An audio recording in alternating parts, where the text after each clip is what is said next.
Assalamualaikum warahmatullahi wabarakatuh. Alhamdulillah al-wahidil ahad.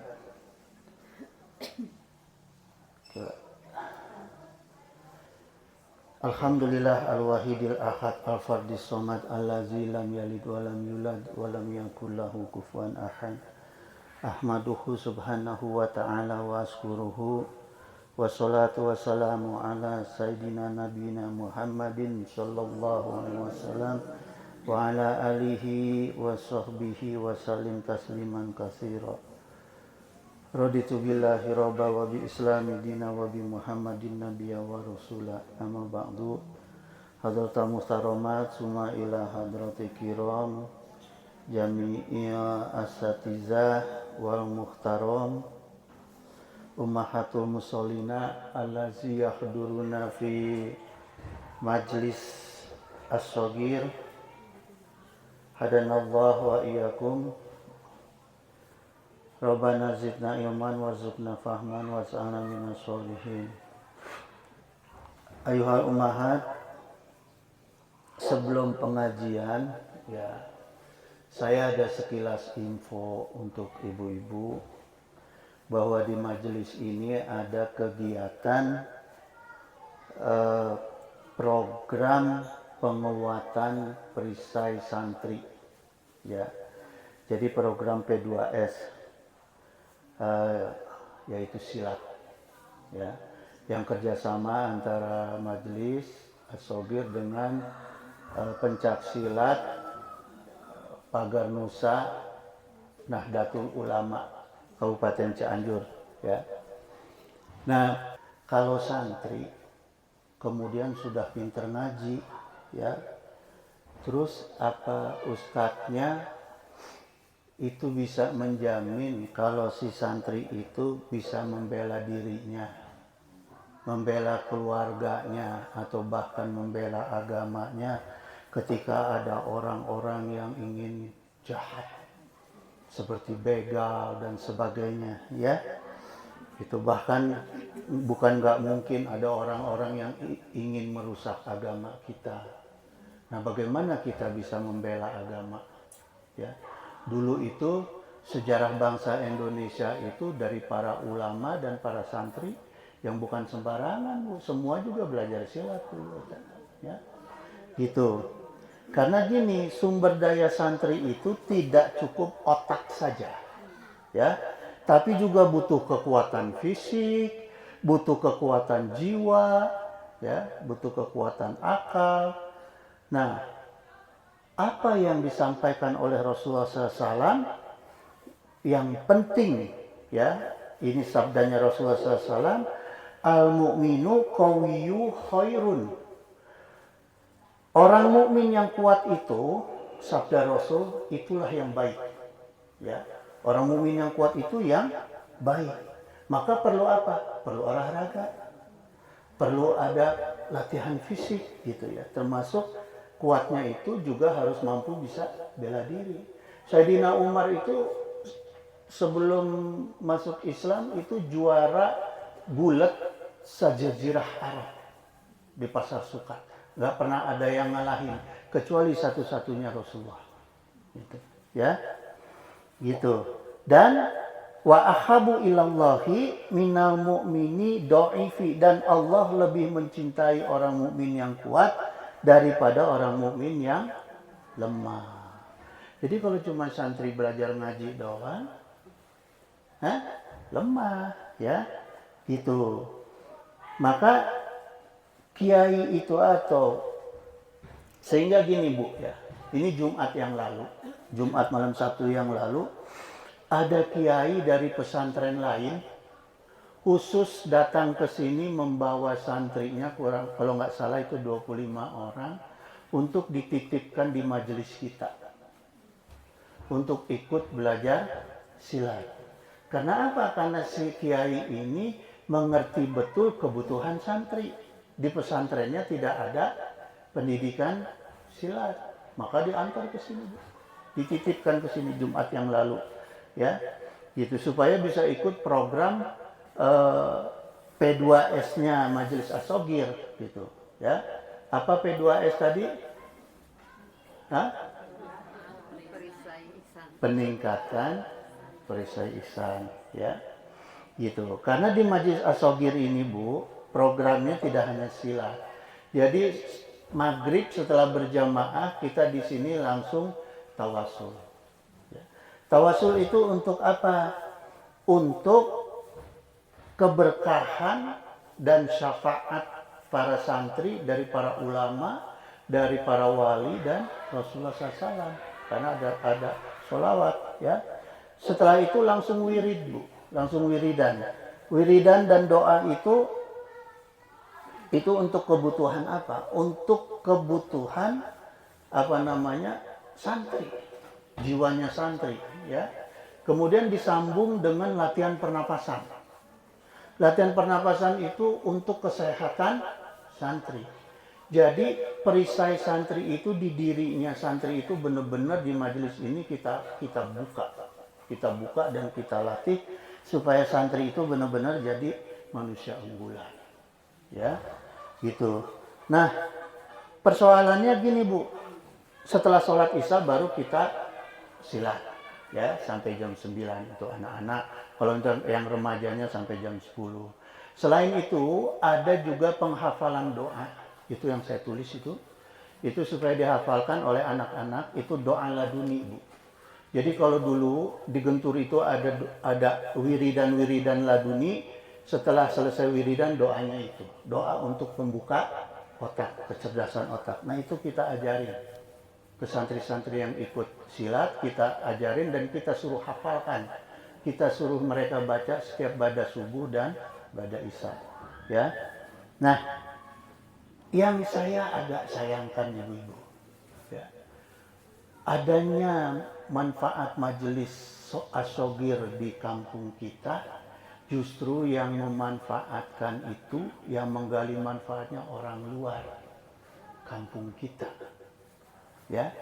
Orang kampung kita itu cuma ada, kalau nggak salah tiga anak, ya, yang rajin, yang selalu datang. Yang itu saya tegaskan sama kiainya di sini, Kiai Haji Basir, ini anak tolong dijadikan nanti pelatih di target, ya, untuk bisa berkembang itu. Nah, di mana anak-anak kampung Jembar yang lain cuma jadi penonton. Padahal majelis ini adanya di kampung kita. Tapi yang manfaatin orang luar kampung kita. Sayang nggak, Bu? Sayang, ya? Gitu. Nah, jadi kalau ibu-ibu sayang dengan anak-anak kita, generasi kita, tolong diingatkan ke orang-orang tuanya, ke ayahnya. Nggak ada ruginya, toh gratis, ya. Nggak ada ruginya, gratis. Daripada saya perhatiin anak-anak itu nongkrong di jalan sambil ngerokok, engke rokona beak, ngomongkeun batur, engke gelut teh tawuran. Lebih baik berlatih. Nah, sehingga ketika dia punya kemampuan silat, kita arahin bukan untuk sombong, tapi dia bisa untuk jadi pagar dirinya, pagar keluarganya, dan pagar kampung kita. Itu harapan saya, kenapa saya bela-belain mendirikan majelis ini. Bahkan, Bu, saya sampai bilang sama Kiai Haji Basir, Pak Kiai, kalau butuh sesuatu jangan minta sama santri, minta sama saya. Coba, kurang gimana? Tapi yang menikmati, yang memanfaatkan orang luar. Kamana remaja kita, santri kita, ya. Itu, Bu, saya ingatkan, ya. Tolong ibu-ibu kasihani anak-anak kita, dibantu, ya. Itu ibu-ibu sekalian, mudah-mudahan, ya, kenapa enggak gabung orang kita itu karena belum ngerti aja. Sekarang setelah mengerti, mudah-mudahan menjadi motivasi, ya. Amin. Ayuhal ummahat, kajian kita sore ini, apa makna yang ada di bulan Zulhijjah, atau orang Indonesia mengatakan bulan haji, ya. Begitu. Kalau sekarang tuh bulan apa, Bu? Qodah, ya, Qodah.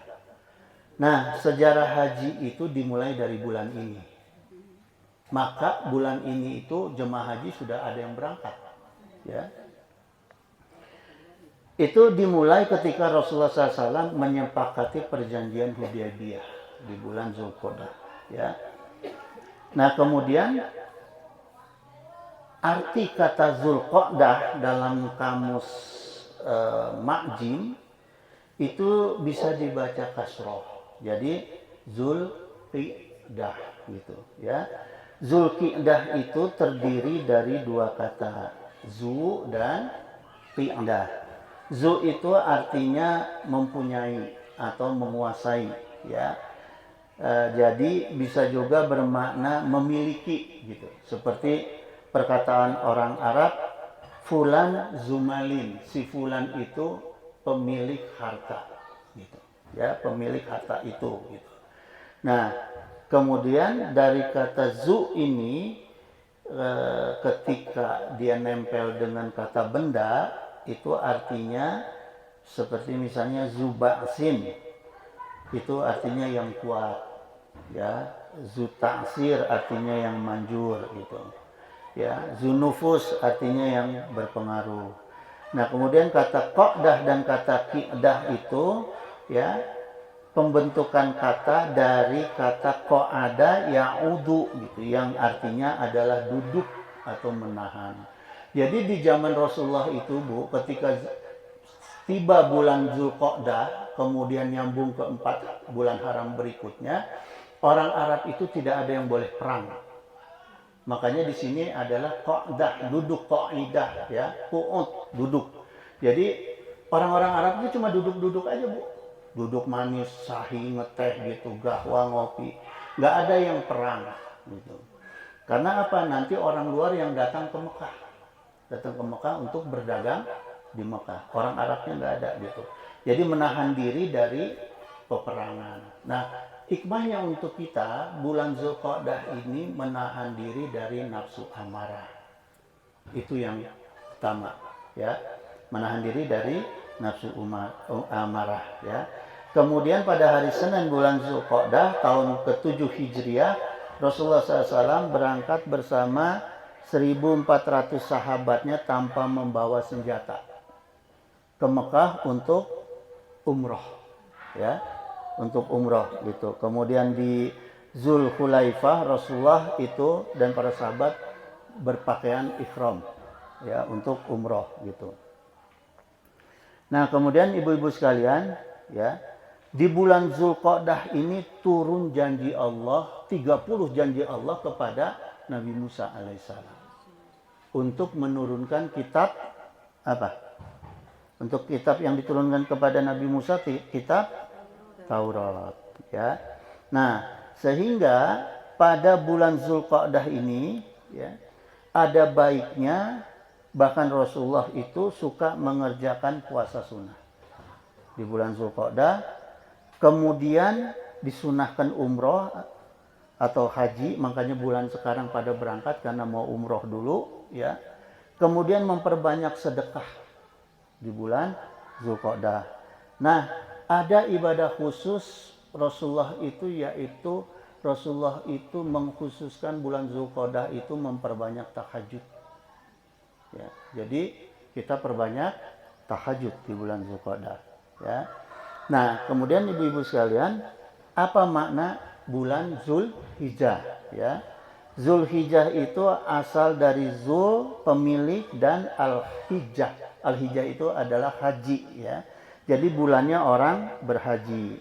Nah, selain di bulan ini adalah bulan ibadah kurban gitu. Ya, artinya kurban dan ibadah haji itu, ibu-ibu sekalian, adalah taqarrub ilallah, untuk mendekatkan diri kepada Allah, ya. Itu. Nah, dalam Al-Qurtubi juz 2 halaman 125, ini di tafsir ya, tafsir Al-Qurtubi. Qala fa'azin fin nasi bil haji. Allah Ta'ala ini berfirman kepada Nabiullah Ibrahim alaihissalam untuk menyeru manusia supaya mau melaksanakan haji, ya, datang ke Mekah. Olah kemudian Nabi Ibrahim menjawab kepada Allah, kaifa aqulu ya Allah? Bagaimana cara saya memanggil orang-orang itu, ya, supaya datang ke Mekah untuk berhaji? Olah kemudian dijawab oleh Allah Ta'ala, qul, katakanlah, ya, ya ayuhan nas ajibu rabbakum salasa mirarin, gitu. Ya, diajarkan oleh Allah kepada kanjeng Nabi Ibrahim, serulah manusia, wahai manusia, ya ayuhan nas, ya, ajibu rabbakum salasa mirarin, gitu, ya. Wahai manusia, penuhilah, jawablah panggilan Rabb kamu sekalian sebanyak 3 kali. Gitu. Maka setelah itu fafa'ala, Nabi Ibrahim itu naik ke Bukit Al-Qubais, ya.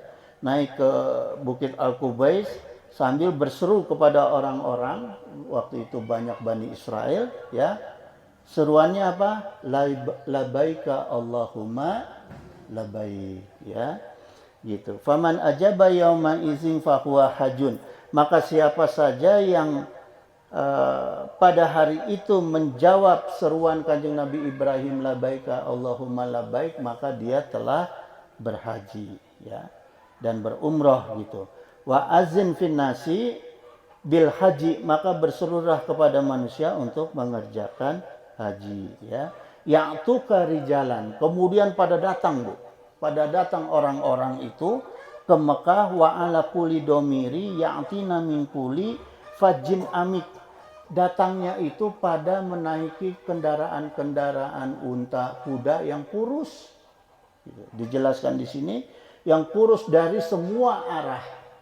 Jadi bukan hanya dari barat, timur, tapi juga selatan, ya, utara, semua dari segala arah datanglah manusia menjawab seruan kanjeng Nabi Ibrahim. Kendaraan kurus di sini dimaksud adalah gambaran bahwa perjalanannya itu sangat jauh. Saking jauhnya sampai kurus tuh. Untung bukan orangnya yang kurus, ya. Binatangnya yang kurus. Nah, dari sini maka siapapun orang-orang yang datang ke tanah haram, baik Mekah maupun Madinah, disunahkan untuk bertalbiyah, ya. Itu. Jadi siapa yang sudah umroh atau haji pasti mengalami itu, ya. Talbiyah kita di jalan tuh diajak oleh mutawif untuk talbiyah, ya, di bis. Nah, kemudian ibu-ibu sekalian, ada pelajaran haji dari Syekh Abdul Qadir Jailani dalam kitabnya Sirul Asral, ya. Al-Faslu Samina Asyara, ya, ini pasal ke-18, fi bayani haji syariati wa tariqati, gitu. Jadi Syekh Abdul Qadir Jailani ini menjelaskan, ya, tentang haji syariat dan haji tarekat, ya. Al-haju ala nawaini, haji itu ada 2 menurut Syekh Abdul Qadir Jailani, ya. Ada haji syariati wa haji tariqati. Ada haji syariat dan haji tariqah. Fa haji syariati bi haji baitillahi bi syara'itihi wa arkanihi, gitu. Haji syariat yaitu melakukan ibadah haji ke Baitullah dengan dohirnya melaksanakan ibadah haji ke Baitullah dengan melaksanakan syarat-syarat dan rukun-rukun haji dan umroh, ya. Hatta sawabul haji, sampai dia mendapatkan pahala haji. Iza naqasa say'un min syara'itihi naqasa sawabul haji. Jadi kalau ada syarat yang kurang, maka kurang juga pahala haji dan umrohnya, ya. Sama seperti sholat, ketika ada syarat yang kurang maka berkurang pahala sholat kita, kecuali Fatihah. Bab Fatihah nggak boleh kurang, ya. Fatihah itu harus benar, Bu, bacaannya, ya, karena la sholata ila bi Fatihatil kitab, tidak ada sholat tanpa Fatihah, gitu, ya. Li annallaha ta'ala, Allah Ta'ala berfirman, ya, Al-Baqarah 196, wa atimul haja wal umrata lillahi. Sempurnakanlah ibadah haji dan umroh karena Allah Ta'ala. Jadi pertama adalah niatnya harus karena Allah. Jangan niatnya pengen selfie di depan Ka'bah. Sekarang banyak orang umroh ngirim foto ke saya, wah di selfie, video di depan Ka'bah ya. Gitu. Asal niatnya benar sih nggak apa-apa. Itu mah selingan aja. Kemudian famin syaraitihi, syarat-syarat haji itu ikhramu awalan summa dakhulu Makkah. Pertama ikhram, sebelum masuk ke kota Mekah itu harus ikhram dulu. Ya, siapa yang sudah pernah haji? Kalau yang sudah pernah haji, ketika di pesawat itu suka diumumkan untuk kita ganti pakaian ikhram. Cuma ada yang mengambil haji tamatu, jadi ikhramnya nanti di batas miqat, gitu. Ya, misalnya kita ke Madinah dulu, berarti nggak usah ikhram, gitu. Karena nanti di Bir Ali ikhramnya kalau dari Madinah, ya. Suma tawaful kudum, kemudian melakukan tawaf kudum, suma wukuf, kemudian wukuf di Arafata di Arafah, ya. Suma mabitu bi Musdalifah, kemudian mabit di Musdalifah. Suma zabhul udhiyati fi Mina, kemudian menyembelih hewan kurban di Mina, gitu. Atau kalau jemaah haji itu dam, menyembelih dam. Suma dkhulu harami suma tawaful ka'bati sab'ata aswatin, gitu. Lalu masuk ke tanah haram, tawaf keliling Ka'bah 7 kali, gitu. Ya, ini ritual haji dohir, Bu, syariat, ya. Nanti kalau perlu yang mau berangkat haji perlu ngaji khusus sama saya, boleh silakan. Nanti kita kupas ngaji haji torekat. Artinya bagaimana kita mengisi batin kita selama haji, ya. Karena apa, Bu? Banyak sekarang ini orang yang berangkat haji dan umroh itu menganggap bahwa ibadah haji dan umroh itu sebagai jalan untuk meminta kepada Allah, jalan untuk berdoa kepada Allah secara instan supaya diijabah. Ongkosnya mahal nggak? Sekarang tuh 100 juta, Bu, yang tahun ini berangkat. Itu kayak kata kiai yang kemarin nganterkan santri ke dia cerita dia berangkat tahun ini, alhamdulillah. Habisnya 100 juta. 100 juta mending beli naon? Beli sagon bisa kolam berenang, berenang pakai sagon. Ya. Jadi sayang kalau kita umroh aja kalau nggak salah di atas 30. Umroh atau haji dengan biaya yang segitu besar, kita cuma dapat capek doang, sayang nggak? Merasa bahwa diri kita itu sudah tujuannya pasti multajam. Wah, saya mau berdoa di multajam.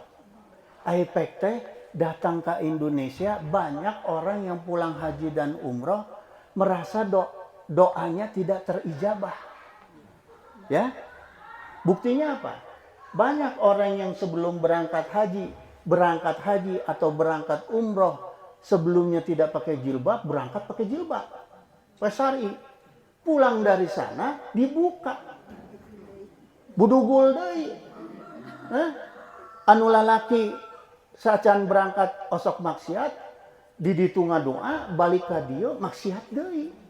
Berarti kan eta teh jelema frustasi karena merasa doanya tidak diijabah. Buang duit banyak-banyak menang untung apa menang rugi? Rugi, ya. Maka harus ada ngaji. Makanya Syekh Abdul Qadir Jalani itu mengajarkan haji thoriqoh. Artinya bagaimana kita memberangkatkan jiwa kita, niat kita, pikiran kita untuk melaksanakan haji. Kalau haji fisik maka sudah diajarkan di mana namanya tuh manasik ya. Itu yang nggak pernah diajarkan kan mengenai haji jiwa, haji batin, ya. Gitu. Tapi saya nggak cerita di sini sekarang karena panjang nanti, ya. Nah, kemudian ibu-ibu sekalian, ya. Supaya kita syarat perjalanan kita itu supaya sampai ke arah tujuan, ini saya kasih cangkangnya aja dulu ya. Supaya perjalanan kita ini misalnya di Cipanas ke Bandung. Supaya perjalanan kita itu sampai ke tempat tujuan dan hasil maksud perjalanan kita itu ya, maka harus disiapkan apa, Bu? Ada 3 inti persiapan. Pertama, kompas. Nggak mungkin kita akan sampai kalau nggak ada kompas. Ayeuna mah gampang, da aya jalan. Ya, tinggal nuturkeun jalan we. Kalau dulu kan nggak ada jalan, harus pakai kompas. Yang kedua harus pakai penerangan. Hek lamun wengi teu aya lampu, kumaha urang jalan. Ya. Tuh. Katilu adalah suluk. Suluk itu adalah kebiasaan kita. Orang yang nggak biasa nyetir, terus nyetir di dia ke Bandung, cilaka moal. Jadi harus ada suluk. Suluk itu artinya harus ada persiapan untuk berangkat yang menjadi kebiasaan. Ya, mata orang sebelum umroh, sebelum haji, biasakan dulu ibadah sholatnya benar, ya, puasanya benar. Jangan sampai datang ke ditu baru nanya ke Ustadz, Ustadz, cara sholat itu kumaha carana? Bahaya, ya, gitu. Itu namanya suluk gitu. Jadi membiasakan kita ikhtiar untuk kebiasaan ibadah dan amal soleh sebelum melakukan perjalanan haji dan umroh. Ya. Nah, kompasnya dalam perjalanan yaitu takwa. Supaya kita sampai dengan tujuan kita itu, hasil maksudnya, maka kita harus dengan takwa, ya, dan tawakal yang sebanyak-banyaknya, gitu. Jangan ada tujuan, misalnya gini, ada saya pernah dengar, supaya orang jodoh diterima, berangkat umroh sugan we. Supaya menang pekerjaan, supaya menang proyek, supaya menang urusan dunia, sukses urusan dunia, pergi umroh, pergi haji. Bukan begitu. Ya. Kalau gitu namanya kita tidak membawa takwa, tapi sekedar membawa keinginan dunia, gitu. Ya. Nah, kemudian kompasnya dalam perjalanan kompasnya dalam perjalanan yaitu takwa, ya. Kemudian penerangannya dalam perjalanan yaitu ikhtiar. Ikhtiar kita harus punya kemauan untuk menekan hawa nafsu, ya. Karena gini, Bu, perjalanan itu banyak ujian. Apalagi perjalanan ibadah. Di mobil aja kita nih, dari sini jalan ke Bandung. Hek, lamun tidak menekan hawa nafsu, gelut jeung batur. Sok loba supir nu cocorongosan. Ya enggak? Marah-marah ka batur, pedah kasalip saeutik. Eta matak jadi cilaka. Tah eta matak kudu aya ikhtiar untuk menjauhi diri dari hawa nafsu, ya, itu dalam perjalanan. Kemudian sifat suluknya dalam perjalanan, aktivitas rutin kita sebelum berangkat untuk selalu menghidupkan agama dalam diri kita dan lingkungan keluarga kita. Itu suluknya, ya. Selalu memakmurkan lahir batin, ibadah yang benar gitu. Jangan mau berangkat baru ibadah gitu, ya. Nah, kemudian dalam kitab Al-Qawaidul Arba, ya, ini 4 kaidah dalam aturan dasar dalam agama Islam. Syekh Muhammad At-Tamimi rahimahullah qala fa'lam, ya, ketahuilah anal ibadata la tusamma ibadatan. Sungguh ibadah itu tidak disebut sebagai ibadah ila ma'at tauhidi, kecuali dengan tauhid. Jadi itu intinya, Bu. Ibadah apapun intinya adalah tauhid, ya. Itu tadi saya katakan, niatnya dulu benarkan niat untuk kuatkan tauhid lillahi ta'ala, bukan karena yang lain-lain, ya. Rukun tauhid ada berapa, Bu? 1, 2, ada berapa? Hah? Rukun tauhid. 1, 2, jangan lihat jari saya. Ketipu nanti.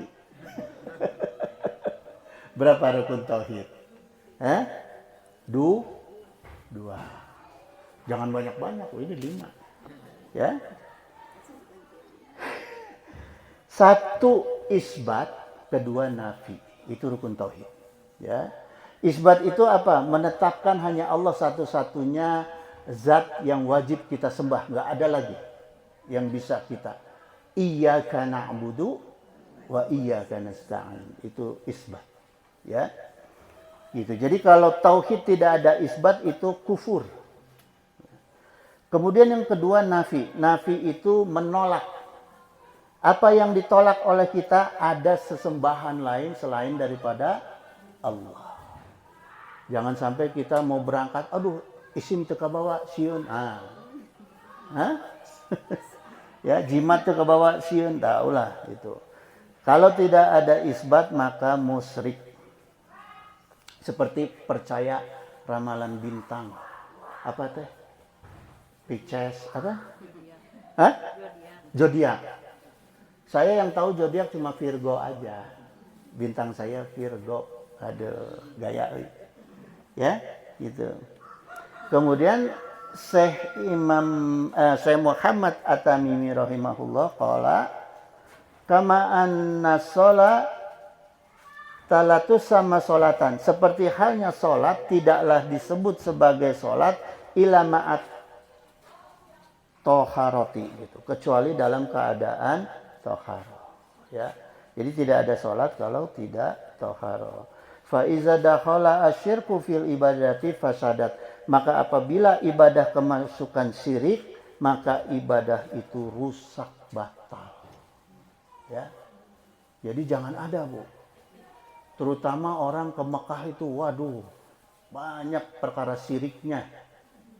Ya, hati-hati kalau di sana itu. Terutama ibu-ibu nih. Ibu-ibu saya ingatkan kalau ke sana jangan maksain cium Hajar Aswad. Karena itu banyak mudaratnya untuk perempuan. Ya, Bu Haji aja sama saya ajarin istiqlam aja. Gitu, ya. Jangan maksain sampai ada perempuan maksain. Waduh. Ya, bahaya itu. Kal hadasi iza dakhala fit toharoti. Ya, sebagaimana hadas yang masuk ke dalam toharo. Ya, jadi batal ibadah kita. Nah, kemudian ibu-ibu sekalian, tujuan ibadah kita tadi saya sampaikan adalah taqarrub ilallah. Taqarrub itu apa? Taqarrub itu perkataan asal kata dari qoruba. Ya. Qoruba yaqrubu, qurban, qoribun gitu. Artinya apa? Dekat, ya. Dekat. Taqarrub itu dekat. Qoruba itu dekat. Jadi kalau taqarrub karena ada tak di depannya, ya. Itu artinya mendekat. Ya. Gitu. Taqarrub ilallah, mendekatkan diri kepada Allah. Ya. Gitu ibu-ibu sekalian. Wa qala Nabi sallallahu alaihi wasallam dalam hadis qudsi Rasulullah SAW menyampaikan firman Allah, wa ma taqarraba ilayya abdi bisyai'in gitu. Dan apakah hambaku mendekatkan diri kepada aku? Jadi taqarraba ya taqarrabu itu fi'il mudhari'. Ya. Melakukan pendekatan atau mendekati. Bisyai'in ahabba ilayya mimmaftaratu ilaihi alaihi gitu. Jadi dengan sesuatu yang lebih aku cintai daripada melaksanakan apa yang aku wajibkan. Jadi gini, Bu. Mendekatkan diri kepada Allah dalam hadis qudsi ini diajarin ya, supaya kita mau melaksanakan apa yang Allah cintai melebihi daripada apa yang Allah wajibkan. Paham nggak? Allah wajibkan apa? Sholat 5 waktu, puasa, ya. Tapi kalau kita ingin dekat sama Allah, yaitu kita harus melaksanakan apa yang Allah cintai amal-amal yang Allah cintai. Pertama, ahabul amal minallah adawamuha wa in qala. Amal yang kita amalkan itu secara dawam. Dawam itu terus menerus, continue, walaupun sedikit. Itu Allah cintai. Ya. Kemudian yang kedua, sholat tepat waktu. Ya. Inna sholata kanat alal mu'minina kitaban mauqutan. Gitu. Yang ketiga adalah berbakti kepada orang tua. Ya. Jadi yang keempat adalah berjihad di jalan Allah. Jadi kalau ibu-ibu itu mau dekat sama Allah, amalkan yang 4 ini tadi, amalan sunnah ini. Ya, itu. Dawam, kemudian apa? Sholat tepat waktu, bakti sama orang tua, jihad. Gitu. Jihad itu nggak harus perang. Ya. Sekarang jam berapa, Bu? Hah? Jam 5 kirang sabaraha. Kurang? 5 menit. Oh, ayatnya nanya. Gitu ya. Jadi itu Bu ya caranya ya. Gitu. Kemudian waqala Nabi sallallahu alaihi wasallam aidon wa may yazalu abdi yataqarrabu ilayya, tidaklah hambaku terus mendekatkan diri kepada aku bin nawafili hatta uhibahu gitu. Dengan nafilah nawafil itu pekerjaan sunnah sehingga aku itu mencintai dia. Jadi Rasulullah juga mengatakan orang-orang yang suka melaksanakan pekerjaan sunnah itu akan membuat Rasulullah cinta sama orang tersebut. Ya, jadi cukup nggak wajib? Enggak. Ya, harus diperbanyak perkara sunnah gitu. Ya. Apa itu nawafil? Nafalu artinya tambahan. Ya. An-nafilah kesunatan atau perbuatan sunnah, nawafil gitu. Ya. Gitu ibu-ibu sekalian. Kemudian berkata Ibnu Hajar Al-Asqalani dalam Fathul Bari, kata taqarrub secara bahasa artinya mencari kedekatan, tolabul qurbi, mencari kedekatan, jalan mendekat kepada Allah gitu. Ya. Itu yang tadi itu caranya ya, Bu ya. Yang 4 tadi. Kemudian Ibnu Rajab Al-Hambali dalam kitab Jami Al-Ulum wal Hikam, kitab Hikam ini kitab populer ulama Al-Hikam. Beliau menerangkan bahwa orang yang melakukan taqarrub ilallah itu ada 2 golongan. Jadi orang-orang yang melakukan jalan untuk mendekat kepada Allah dan Rasulnya itu dibagi 2 derajat, Bu. Ya, kalau Imam Hambali ini. Ada al-faraid fil wajibat watok al-muharramat gitu. Orang yang melaksanakan semua kewajibannya dan meninggalkan yang haram-haram. Ini pertama. Ya. Ini orang berarti dia punya usaha untuk mendekatkan diri kepada Allah dan Rasulnya. Dia yang harus mendekat. Jangan mengharapkan Allah mendekat sama kita. Ya. Itu bulan puasa saya udah pernah jelasin. Allah mendekat sama kita berarti kalau di Al-Quran ada yang dipanggil dengan ya ayyuhallazina amanu. Tinggal ibu lihat ayat-ayat selanjutnya tuh. Itu ayat selanjutnya di belakang kalimat ya ayyuhallazina amanu, itu ayat yang menerangkan Allah yang mendekat kepada kita. Nah sekarang kita yang mendekat kepada Allah dan Rasulnya, pertama itu ya ada al-faraid, ya, orang yang melaksanakan semua kewajibannya, fil wajibah ya semua kewajibannya, watok al-muharramat gitu, dan meninggalkan perkara-perkara haram. Nah itu. Yang kedua, orang yang mendawamkan melaksanakan perkara-perkara sunnah yang sifatnya nawafil, misalnya sholat tahajud, tarawih, ya, puasa sunnah dan sebagainya, gitu. Itu Bu. Jadi itu yang kedua. Nah, meninggalkan perkara haram itu juga termasuk perkara-perkara makruh. Gitu. Jadi kalau punten nih ya, punten ibu-ibu kalau ada bapak-bapaknya yang ngerokok, kalau bisa diajarin jangan ngerokok, Pak. lamun ditabung sabaraha tah? Ya, eta kahiji. Saya aja nggak ngerokok, Bu. Tanya tuh Bu Haji, saya nggak pernah ngerokok. Ya, dulu pernah, tapi sekarang saya udah lama, saya udah bertahun-tahun nggak ngerokok. Karena gini, pertama ngerokok itu merusak kantong, kedua merusak diri, ketiga nguntungkeun kafir. Nu boga pabrik rokok saha?